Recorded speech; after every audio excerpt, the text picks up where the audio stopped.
You know, I got started remodeling with my first house. It was an 1887 Victorian in Denver. And this poor house had really been not loved for a long time. It had Kelly green carpet, it had been divided into apartments, it had lost all of its Victorian charm. And I was 23, 24 years old at the time and really didn't know any better and thought, sure, I can do this. Yeah, I can do this. And sometimes that's the best thing, right? You know, I'm going to make this happen kind of attitude. So we bought this house, we moved into this house, and we renovated around us. I don't recommend that, by the way, for most people because it's pretty stressful. But that's what we did. We learned a ton. Learned about old houses, old masonry work, just everything about systems. It was a great education experience. And actually, it turned out absolutely beautiful in the end. It had this incredible painted lady, exterior finish, inside lived great for a family, and we were able to move that house on to another family, and it's really taken care of and loved a lot of people for decades and decades since we did it. You know, I think construction can just be in your blood. Between my father, who was an engineer, and one grandfather who was a mason, and the other was a carpenter, and uncles who were builders, you just kind of absorb it out of the air.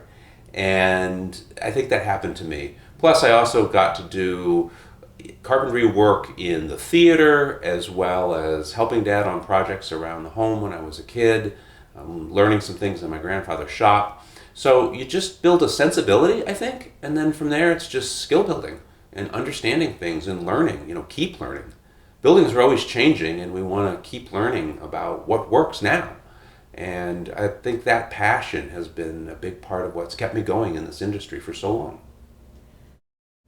Remodeling for yourself is one thing, but helping other people is something else entirely.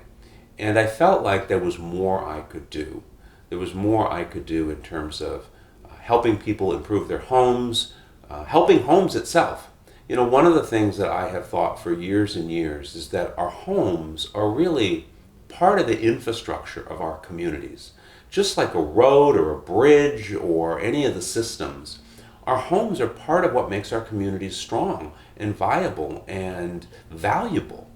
And when we all invest in them, it makes our world a better place to live in. And I really like being part of that. I like helping people make our neighborhoods and our communities better by making their own homes better.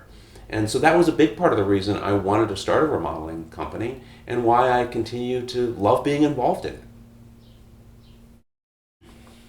Thinking about some projects that were very memorable, there are several. One I can think of, and it was a real particular eye-opening experience for me in terms of understanding that helping with a home is more than just building.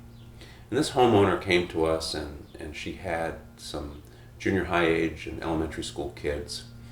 And she wanted to make sure that she had a place that really welcomed her kids and their friends. And she said to me, Tim, I want our house to be the house. She wanted it to be the place where all the neighborhood kids came and where all of the folks would gather, and her friends would gather, and her family would gather. It was the place. And it was fun. We really were able to create that for her. I mean, I know we were because she's told me over the years. And her kids are long past school age, out of college, in professional careers, and I think maybe are even having kids of their own at this point.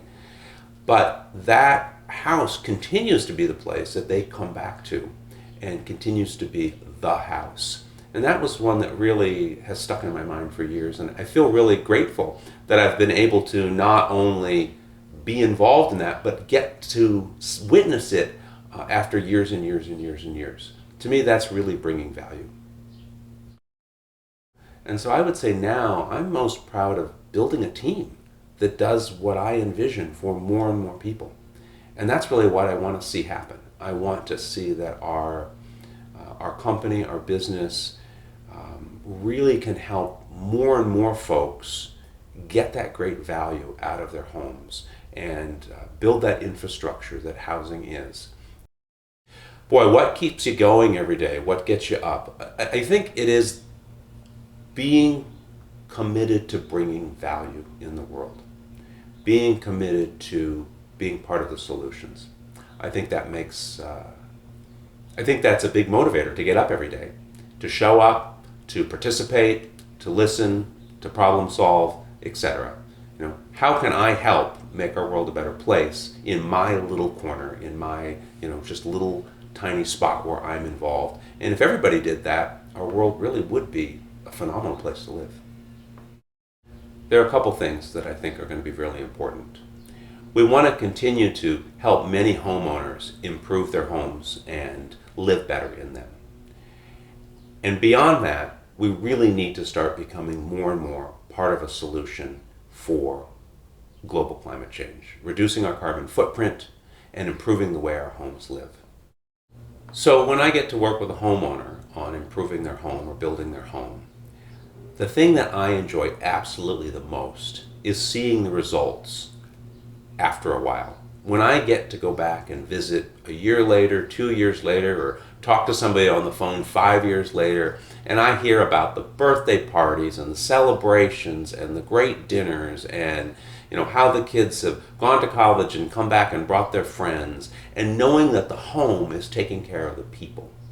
To me, that's absolutely the most rewarding thing about being involved in home building and home remodeling.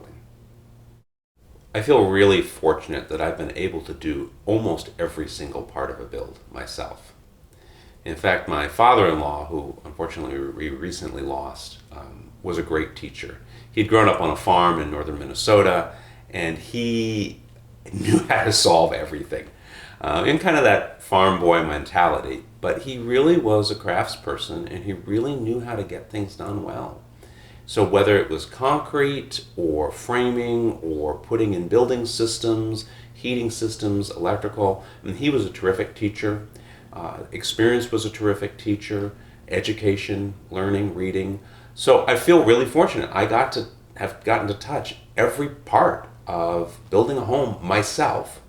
And that knowledge has really helped me problem solve, be creative, bring solutions to the team, bring solutions to homeowners, and I think that's a big part of the value. If somebody's going to ask me, how do I remodel my kitchen, or my bathroom, or my basement, or build a new home, I'm going to usually start with the same question, or the same statement. Understand your why. Why do you want to do this? Get clear about that. I find that people that get clear on why they want to do the project are way more successful and have better time and have better results than people that don't. The first steps that someone should do if they want to undertake a remodeling project, after you know your why, is to understand what the functions are.